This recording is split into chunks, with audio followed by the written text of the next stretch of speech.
só se movia os seus lábios, porém não se ouvia a sua voz. Pelo que Eli a teve por embriagada, e disse-lhe Eli: até quando estará tu embriagada? Aparta-te de ti o vinho. Porém Ana respondeu: não, Senhor meu, eu sou uma mulher atribulada de espírito, nem vinho, nem bebida forte tenho bebido, porém tenho derramado a minha alma perante o Senhor. Não tenha, pois, a tua serva por filha de Belial, porque da multidão dos meus cuidados e do meu desgosto tenho falado até agora. Então respondeu Eli: vá em paz, e o Deus de Israel te conceda a petição que lhe fizeste.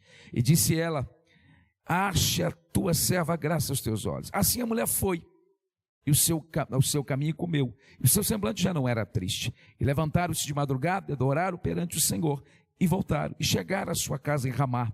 E Elcana conheceu Ana, sua mulher. Repita comigo: e o Senhor se lembrou dela. E sucedeu que, passando algum tempo depois, Ana concebeu e deu à luz um filho, o qual chamou Samuel, porque dizia ela: o tenho pedido ao Senhor. Vamos orar?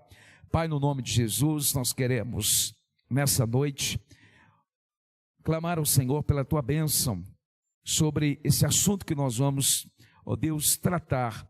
Que o Senhor possa falar ao nosso coração, trazendo-nos edificação, consolação, ó Deus, trazendo-nos um caminho, ó Deus, falando a cada um, a cada família, e liberando sobre nós uma unção de fertilidade, uma unção de frutificação, assim como quando Eli falou, e aquela mulher foi alcançada pela bênção do Senhor.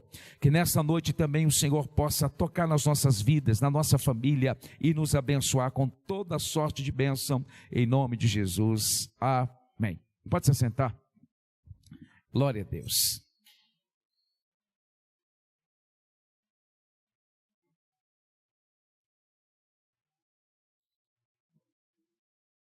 Meus amados irmãos, eu quero, à luz desse texto, tratar do tema hoje: surge uma luz no meio da escuridão. É sobre esse assunto que eu quero falar. A luz que surge no meio da escuridão.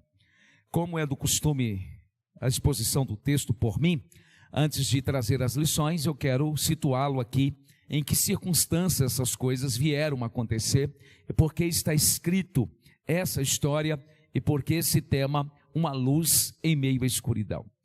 Nós sabemos muito bem que essa família, nós temos aqui pelo menos 4 personagens que se destacam de forma ativa no texto. Nós temos Elcana, nós temos Ana, Penina e o sacerdote Eli. Hofni e Finéias são citados no texto, mas apenas por citação. Mas os 4 personagens estão ativamente nesse texto. Essa família, e nós vamos entender aqui em Elcana, Penina e Ana, elas estão vindo de um contexto, de um fim de uma era, de muita escuridão, de muita crise moral, crise espiritual, crise econômica, crise política, porque o livro de 1 Samuel, ele é inserido justamente no final do livro de Juízes, né? Depois vem a família de Elimeleque, Milion, Quilion e Noemi, estão inseridos nesse contexto. Depois dessa família de Elimeleque, Milion, Quilion, que tem uma perda trágica lá em Belém, porque eles vão para Moabe, melhor dizendo, e eles morrem lá, só volta Noemi com Ruth, entra a história dessa família. Essa família aqui, eles estão saindo da era dos juízes. Como é que é o nome da era? Era o fim de uma era sombria, né? E eu vou explicar para vocês. Era um tempo de uma instabilidade espiritual muito grande na vida do povo de Israel. O tempo de Juízes durou aproximadamente 300 anos. Quanto tempo? 300 anos. Esse tempo foi marcado de muita inconstância e de muito reincidentes períodos de rebelião contra Deus. É na época do Juízes que nós temos Gideão, nós temos Jefité, nós temos Sansão, nós temos Débora, Baraque, entre outros. Essa família está vindo depois de todos esses juízes, além de um momento de reincidente rebelião contra Deus, além de um momento de escuridão, de crise espiritual. Havia também na época do juízo uma opressão muito grande dos inimigos, né? Samuel, ele nasce justamente nesse contexto, Quem está na igreja há muito tempo, já estudou o livro de Juízes, sabe o que eu estou falando. Estão saindo de uma era muito difícil, e é nesse momento de caos, de instabilidade, de crise aguda, que nasce o profeta Samuel. O profeta Samuel, ele nasce como uma ponta de esperança que Deus está trazendo para aquela nação. Samuel, de fato, foi um divisor de águas na vida da nação de Israel, porque é ele que faz a transição da teocracia para a monarquia. Até o nascimento de Samuel, o povo dirigia-se exclusivamente a Deus. Deus era o governador soberano, eles não tinham reis. Quando Samuel é levantado por Deus, eles vão pedir um rei, e o primeiro rei surge em 1 Samuel capítulo 8. Vocês lembram o nome do primeiro rei? Saul. Saul é o primeiro rei de Israel. Samuel, ele vai fazer essa transição da teocracia para a monarquia. Por isso que é muito importante nós entendermos o contexto em que ele está inserido. Quando Samuel nasce, a nação de Israel estava enfrentando uma crise de liderança, acompanhado por uma crise espiritual. Porque nós lembramos, juízes vinham, saíam, era um elevador espiritual, era uma inconstância muito grande. O texto em apreço, dentro desse contexto maior, informa-nos que a geração que saiu do Egito, herdou a terra prometida, já não conhecia mais o Senhor, não conhecia o Deus que servia. Está lá em Juízes, capítulo de número 2, verso de número 10. Eles estavam na terra, mas não conheciam o Deus que havia dado eles a terra. O escritor Juízes, ele termina o livro de uma forma assim, muito catastrófica, muito assustadora. Porque lá no verso 25 do capítulo 21 diz assim: naqueles dias não havia rei em Israel, cada qual fazia o que achava mais reto. Então, o que estava predominando em Israel? A anarquia, o caos, a crise. O povo não tinha liderança. O povo não tinha um pastoreio. O povo não tinha alguém mais que guiava. O povo não tinha mais o privilégio da liderança de Moisés, posteriormente a liderança de Josué. A nação de Israel estava rendida à anarquia. Mas, irmãos, é interessante como que Deus faz as coisas, porque é nesse cenário decadente, de crise de liderança, crise espiritual, de uma inconstância na obediência a Deus, num tempo de rebelião, num tempo de um colapso político, econômico, financeiro, é nesse tempo difícil que Deus traz alguém para mudar a história dessa nação. E esse alguém que nós estamos tratando aqui é o profeta Samuel. O que nós aprendemos aqui com essa introdução? Deus sempre traz ordem ao caos. Deus sempre traz ordem ao caos. Deus sempre faz do caos o cosmo. Aquilo que Deus fez em Gênesis, capítulo 1, verso 1, no princípio a terra era sem forma e vazia, e Deus disse, quando ali em Gênesis é narrado o início da criação, que nós temos ali o caos, a terra era sem forma e vazia, Deus deu forma à terra, Deus pega o caos e transforma em cosmo, Deus pega a anarquia e coloca ordem. Isso no campo macro e no campo micro. Quando nós estamos assim, com as nossas esperanças já longe, talvez as nossas esperanças já se foram, quando parece que não há mais possibilidade nenhuma de ter uma luz no fim do túnel, Deus entra na história e traz o seu favor e muda o cenário. Deus é especialista nessa situação. E às vezes nós enfrentamos, irmãos, caos. Às vezes nós enfrentamos um momento de instabilidade, de vulnerabilidade. Às vezes nós lidamos com situações que nós não temos controle nenhum. Ontem nós recebemos uma visita muito especial, e essa pessoa, uma amiga, e a Fran conversando comigo algumas coisas, a pessoa falou assim, eu achei que nessa área da minha vida eu tinha controle, mas eu descobri que eu não tenho controle. Ô irmãos, à medida que nós vamos caminhando, à medida que nós vamos andando com Deus, uma certeza nós temos, nós não temos controle de nada, mas Deus tem o controle de todas as coisas. E é sobre essa verdade que nós devemos descansar. E eu quero aqui nessa noite, como detentor dessa palavra profética, encorajar o seu coração, dizendo-lhe, afirmando-lhe categoricamente, se porventura alguma área da sua vida, ela está assim totalmente virada de cabeça para baixo, Deus sempre entra nesses momentos para nos favorecer. Deus sempre entra. Seja na área da saúde, seja na área matrimonial, seja em relação aos nossos filhos, seja em qualquer qualquer aspecto da nossa vida, Deus pode trazer uma esperança viva e mudar o cenário. Quem que Deus vai levantar nesse tempo? Deus vai levantar o profeta Samuel. E eu preguei aqui há um mês atrás. É interessante, nós temos uma crise de liderança, nós temos uma crise espiritual, nós temos a idolatria do povo, nós temos uma corrupção aqui assustadora no meio desse povo. Quem que Deus levanta? Um menino. Deus começa com o menino, depois ele se transforma em um homem. Mais uma vez eu queria lembrá-los que a resposta para os dilemas da nossa vida, da nossa sociedade, da nossa comunidade, da nossa cidade, de fato está no povo de Deus, de fato está na igreja do Senhor. Quando eu me posiciono como um pai segundo o coração de Deus, quando as mães se posicionam como mães segundo o coração de Deus, quando o empresário que tem um coração do Senhor, e ele é um empresário segundo o coração de Deus, quando pessoas que trabalham dos mais variados setores se posicionam como servo de Deus, aonde tem um servo de Deus plantado, ali tem uma ponta de esperança do favor do céu. Nós temos uma responsabilidade muito grande. E eu queria que, à luz dessa verdade, e diante dos desafios que você passa na sua vida, na sua família, que você não se desesperasse e você se colocasse como instrumentalidade de Deus para as crises que vocês estão enfrentando. Quantos estão me entendendo? Digo amém. E eu quero dizer o seguinte, irmãos: quando os seus vizinhos perceber que não há mais esperança, quando a nossa cidade perceber que não há mais esperança, somos nós que eles vão procurar. Nós somos a resposta de Deus para a nossa geração, nós somos a resposta de Deus para os nossos filhos, nós somos a resposta de Deus para um tempo de crise. Vocês estão entendendo, amém? Deus levanta um partido político, Deus não levanta imediatamente um rei, Deus levanta um menino de uma mulher estéril.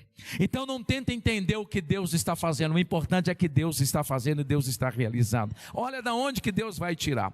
Amados irmãos, é interessante esse texto. Richard Phillips, comentando esse texto, ele diz: assim como Deus mais tarde prepararia Israel para o seu Messias, enviando João Batista, ele preparou o caminho para Davi, que seria um homem que lhe agradava, enviando Samuel, que foi ao mesmo tempo o último juiz daquela era de juízes e o primeiro dos grandes da linhagem dos profetas.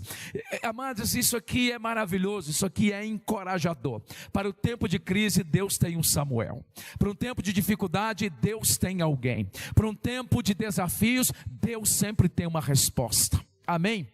E Deus vai trazer essa resposta, essa solução de lugares inimagináveis, porque Ele vai fazer isso através de uma mulher estéril. Glória a Deus. Então não pense você que não há esperança. Talvez alguém olhava para Ana, ninguém nem imaginava, né? O texto que nós lemos aqui, ele é um tanto pessimista em relação a Ana, mas Deus é especialista em usar as coisas que não são para confundir as que são. Deus é especialista em usar as coisas pequenas para confundir as grandes. Deus é especialista em usar as coisas loucas para confundir as... Então trata muito bem os loucos. Trata muito bem quem não é. Trata muito bem os pequenos, porque geralmente a resposta à intervenção de Deus vem através desse. Pode ser que tenha um louco do seu lado, um pequeno do seu lado, alguém que não aparenta ser nada do seu lado, mas é a resposta de Deus para mudar a sua vida e a sua história. Amém? Glória a Deus. Alguém ainda comentando esse texto, diz que o profeta foi considerado, profeta Samuel, juntamente com Moisés e com Davi, um dos maiores personagens na história de Israel. Deus está conversando com Jeremias no capítulo 15, verso 1. Ainda que Moisés, diz Deus, ainda que Moisés e ainda que Davi estivesse diante de mim, eu não iria ouvir a oração. Em um outro momento aparece Daniel, aparece também Jó. Samuel foi um grande vulto da história, foi um grande homem de Deus. E ele vai ser a resposta de Deus para aquele tempo. Eu quero agora, depois que eu já dei essa introdução, me concentrar nesses personagens. O primeiro personagem que eu quero me concentrar é em Elcana. Será que nós somos Elcana? Quem somos nós nessa noite? Que tipo de crente somos nós? Nós somos o crente Elcana, nós somos o crente Penina, nós somos o crente Ana ou nós somos o crente Eli? Que tipo de crente somos nós? Dá a entender que Elcana era um homem piedoso. Ele era da tribo de Levi. Dá a entender que esse homem, ele temia a Deus. Ele morava a 8 quilômetros de Jerusalém. Siló estava a 38 quilômetros de Jerusalém. Todo ano eles percorriam pelo menos 30 quilômetros para ir e 30 quilômetros para voltar. De ano em ano eles faziam isso. Agora chama a minha atenção, e durante a semana eu tenho pensado muito sobre essa história, chama a minha atenção que depois desse cenário escuro que eu narrei para vocês, de crise de liderança, crise espiritual, de rebeldia, crise das mais variadas, Eucana está indo. E ele está indo de ano em ano. E ele leva a sua família com ele. Eucana entende que apesar de todo esse cenário cinzento, ele adora a Deus e ele ora a Deus por 2 motivos. Primeiro, porque Deus merece ser adorado independente das circunstâncias que eu estou passando. Segundo, eu oro a Deus porque eu não perdi de vista, eu não perdi a perspectiva, eu não perdi a fé de que de fato a minha vida está sendo conduzida pelo Deus Todo-Poderoso. Isso aqui é libertador. Isso aqui é libertador. Quem está na condução da minha vida? Quem está guiando a minha vida? Eu já falei em outras mensagens, quando Paulo se apresentava como prisioneiro, ele se apresentava assim, eu prisioneiro de César. É isso que ele falava? Sim ou não? Não. Ele se apresentava, eu prisioneiro de Cristo Jesus. As cartas mais profundas e de um pico mais alto de teologia, Paulo escreve nas prisões. Paulo foi preso pelo menos 4 vezes. Ele termina a sua vida na prisão. 2 Timóteo é a última carta do apóstolo Paulo e ele está preso. Mas ele sabia que apesar de estar sob as algemas de Roma e de César, a sua vida em última instância estava nas mãos de Deus. Então, meu irmão, minha irmã, você não pode parar. Você não pode parar de vir à igreja. Você não pode parar de orar. Você não pode parar de adorar, ainda que tudo esteja ao contrário, ainda que tudo esteja a revelia da sua vontade, sem a sua administração. Eucana é um homem que vai se dirigir a Siló. Ele não se detém com o cenário que está diante dele. Ele continua caminhando, ele continua orando. Tem muitas pessoas que usam o subterfúgio, a desculpa. Tá assim, tá assado, eu não vou mais. Eucana não, Eucana, ele continuava, ele prosseguia. Nós precisamos continuar. A Bíblia diz em Romanos 12:12 assim: alegrai-vos na esperança, sedes paciente na tribulação e perseverai na oração. Agora eu quero aqui me deter, em segundo lugar, sobre a Penina. Penina ia também para a adoração. Ela estava junto. Agora o que me chama a atenção na vida dessa mulher, eu não sei se eu vou aqui achar o texto, mas a Bíblia diz que eles subiam juntos de ano a ano. Olha aí, verso 7. E assim fazia ele quem? De ano em ano, Eucana. Sempre que Ana subia para a casa do Senhor. Para onde? Olha o que está escrito aí no telão. A outra irritava, por isso chorava e não comia. Penina, ela fazia do ambiente da adoração um ambiente da confusão. Ela não ia àquele lugar para adorar, ela ia naquele lugar para provocar. Tem muitas pessoas que no ambiente da adoração têm procurado fazer confusão. Estão até no lugar certo, estão no momento certo, mas não estão fazendo aquilo que é certo. Ela vai ali junto com essa família, mas ela não vai ali para adorar, ela vai ali para infernizar a vida de Ana. Agora sim, irmãos, é assustador isso. Em um ambiente de sacrifício, um ambiente de adoração, um ambiente de louvor, Penina está preocupada em infernizar a vida de Ana. E na igreja tem Penina também. Eles levantam a mão, eles até choram, eles cantam, mas eles gostam de infernizar a vida do outro irmão. Eles transtornam um ambiente que deveria ser um ambiente de rendição, de quebrantamento, em um ambiente de confusão. Eles estão ali, estão no meio desse ambiente onde Deus está, onde Deus quer se manifestar, mas não estão com a motivação correta, não estão fazendo aquilo pelo qual Deus chamou. Irmão, gente que é gente de Deus não inferniza a vida do outro, mas é um bálsamo na vida do outro. Tem muitas peninas na igreja, que estão na igreja só para infernizar, estão na igreja só para causar confusão, só para causar transtorno, só para atrapalhar a vida dos outros. Penina é esta mulher. Olha, eu fiz questão de ler o verso 7, eles subiam todos juntos, e a ocupação de Penina era irritar.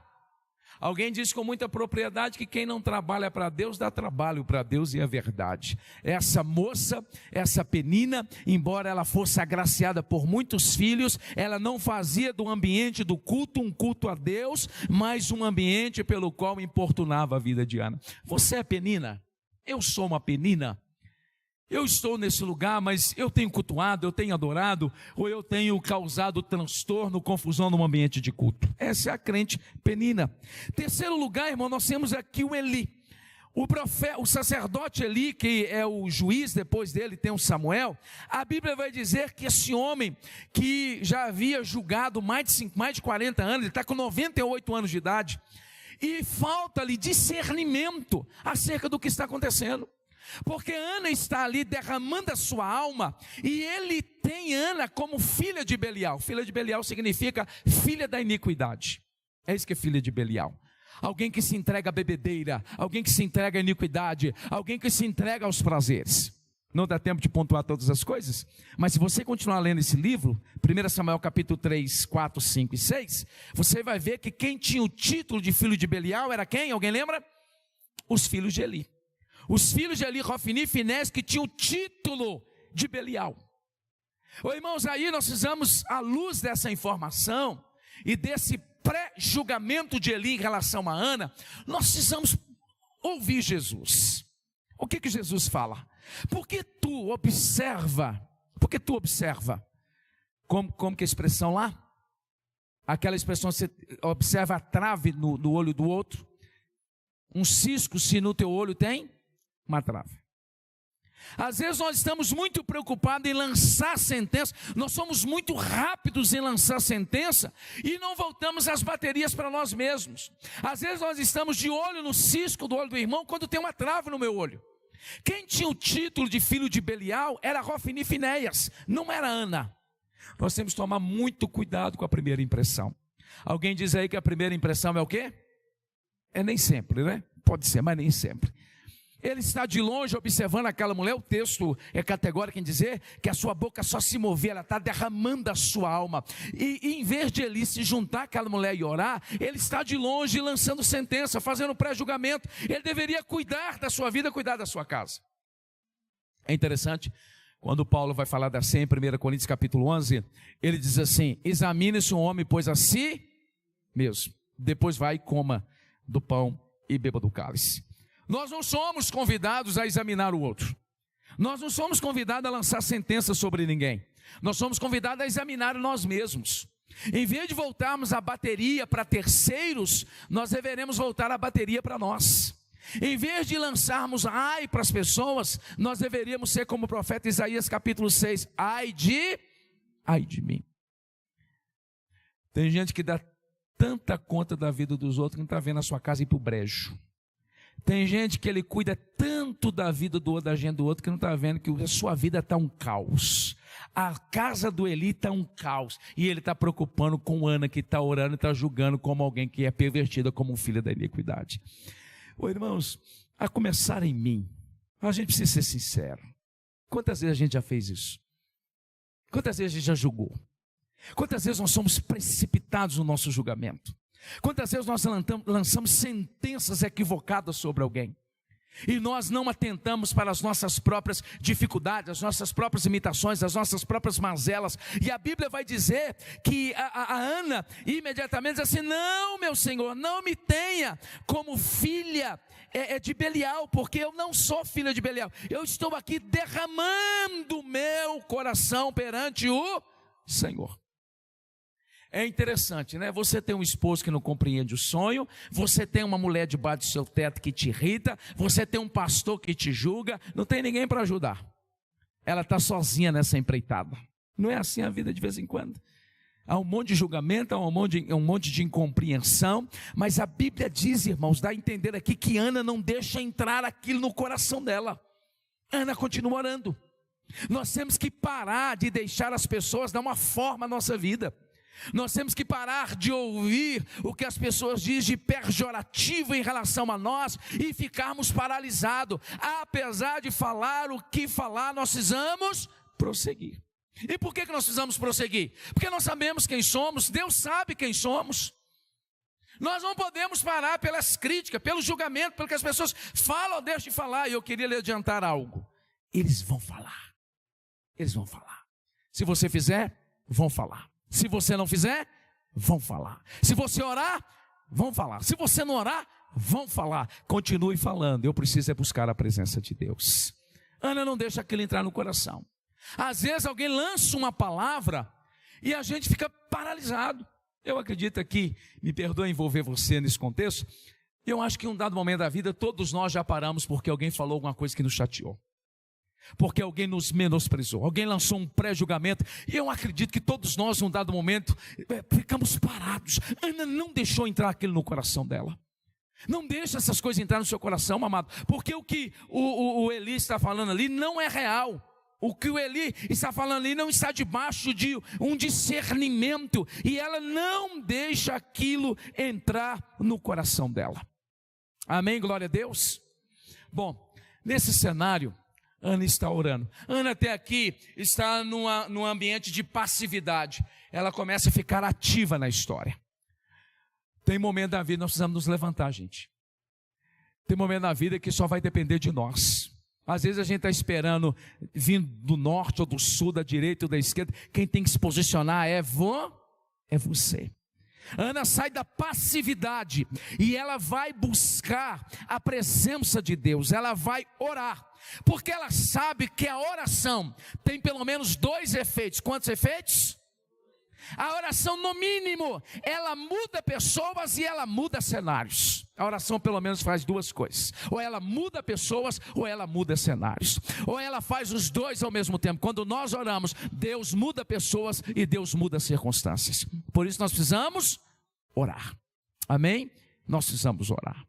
É conhecido de vocês a frase de um famoso pregador do século 17. Quando nós trabalhamos, nós apenas trabalhamos. Mas quando nós oramos, Deus trabalha. Nós precisamos orar.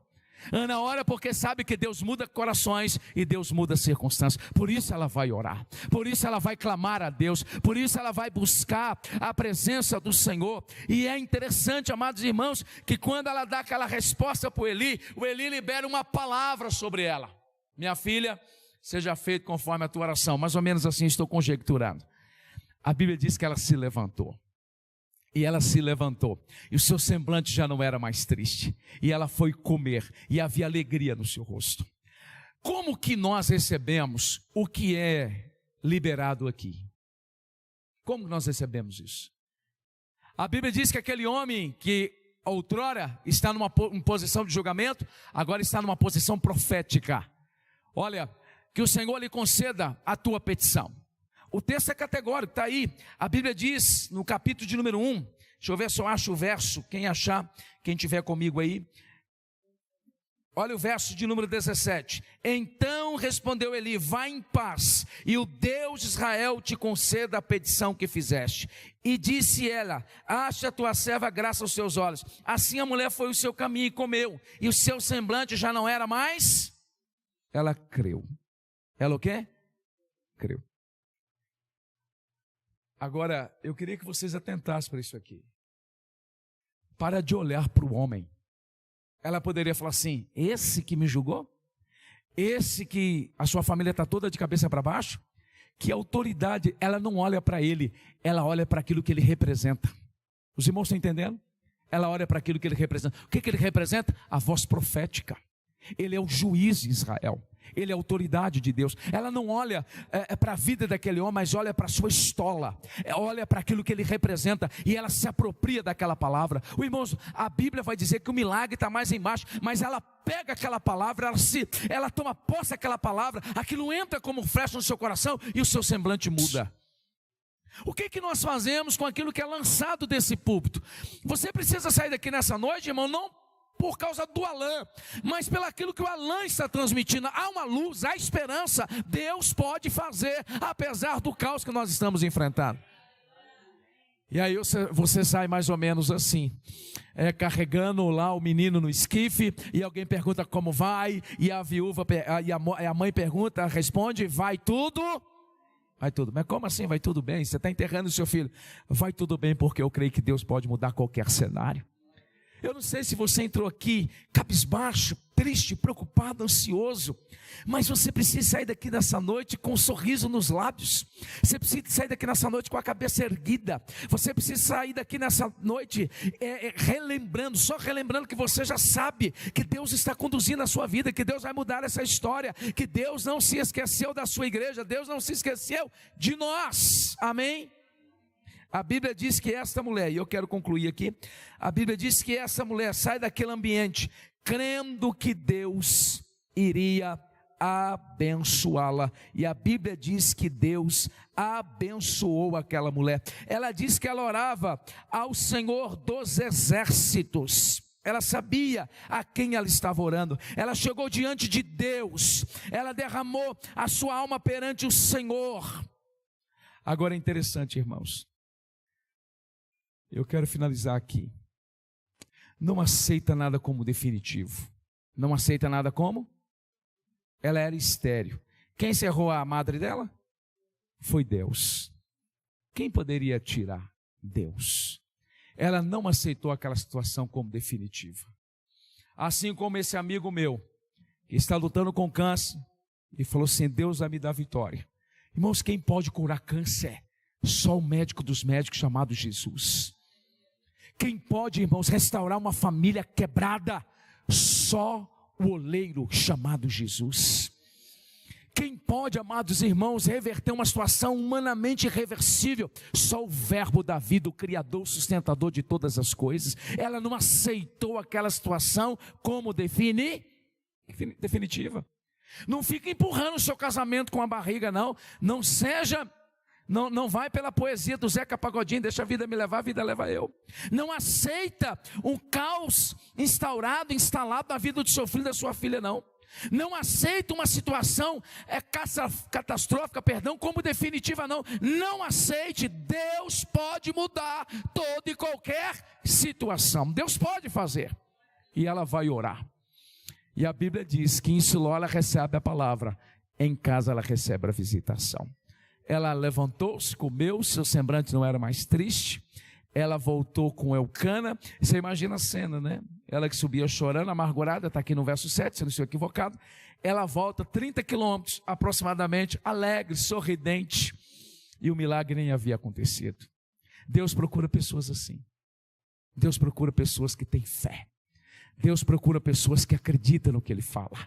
Deus procura pessoas que colocam a confiança numa palavra liberada. A Bíblia diz que Elcana deitou-se com ela e o Senhor lembrou-se dela e a abençoou com o filho. Minha palavra nessa noite é que Deus se lembre de você. Que Deus se lembre da sua situação, que Deus se lembre da sua dificuldade. A expressão Deus lembrar não é que Deus tem amnésia. Não é que Deus falou assim: gente, pensando bem, faz tempo que eu não penso em Ana. Deixa eu ver como é que Ana está. A expressão lembrou-se, o Senhor chegou o tempo de Ana. Chegou o Kairos, chegou o tempo oportuno, chegou a hora da virada, chegou a hora da honra. Não é que Deus lembrou-se de Noé?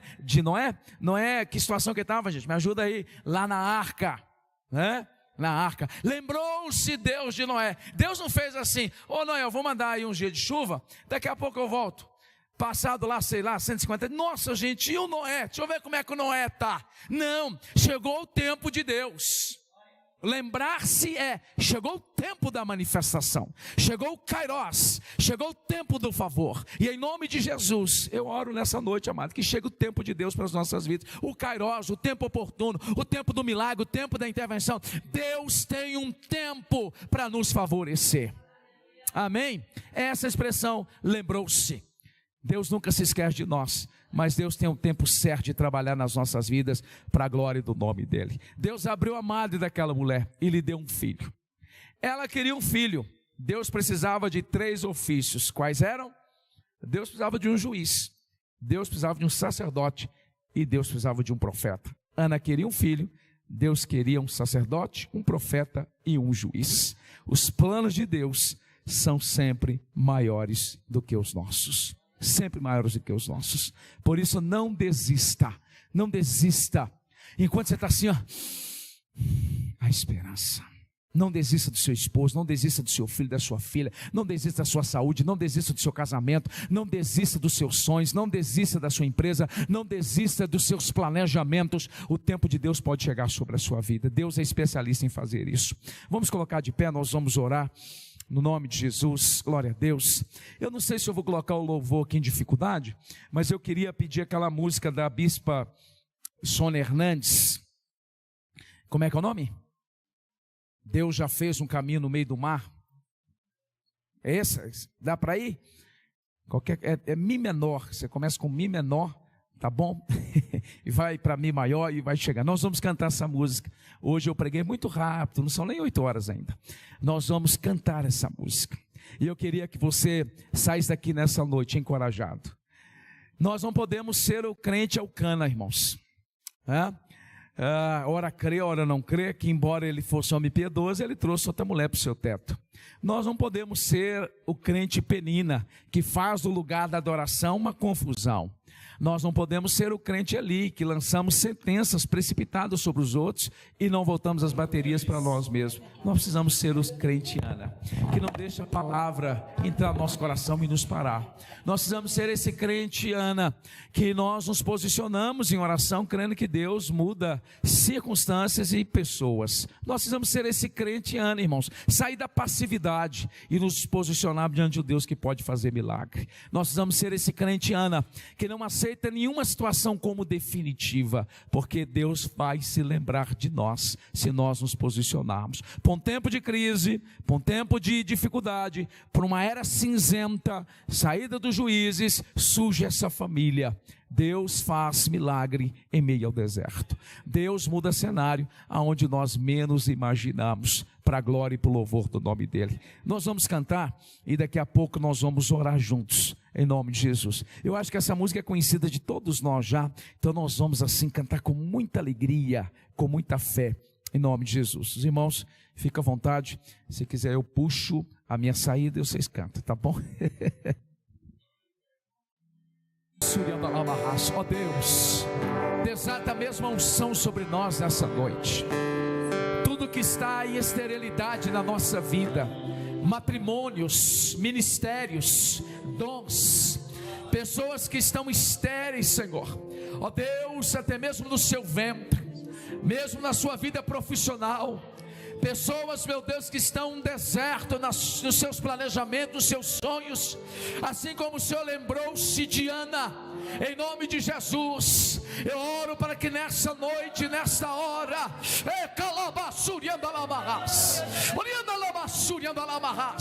desata a unção de fertilidade, desata a unção que nos faz frutificar, desata a unção que nos faz, ó Deus, glorificar o teu nome, Senhor. Como o Senhor lembrou-se de Ana, lembra-te de mim, lembra-te do teu filho, da tua filha, para louvor e para a glória do teu nome. O Senhor que mudou o cenário de Ana, muda o nosso cenário nessa noite, em nome de Jesus. A igreja do Senhor diz amém. Irmãos, eu creio no que eu prego. Eu creio, eu creio, eu creio, eu creio, eu creio, eu creio que Ele é o mesmo Deus. Eu acredito nisso que eu prego. Eu acredito no que eu prego. Deus, Deus, Deus,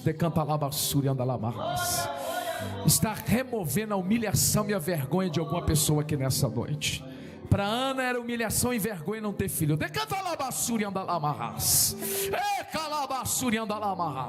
Deus nessa noite está removendo humilhação e vergonha.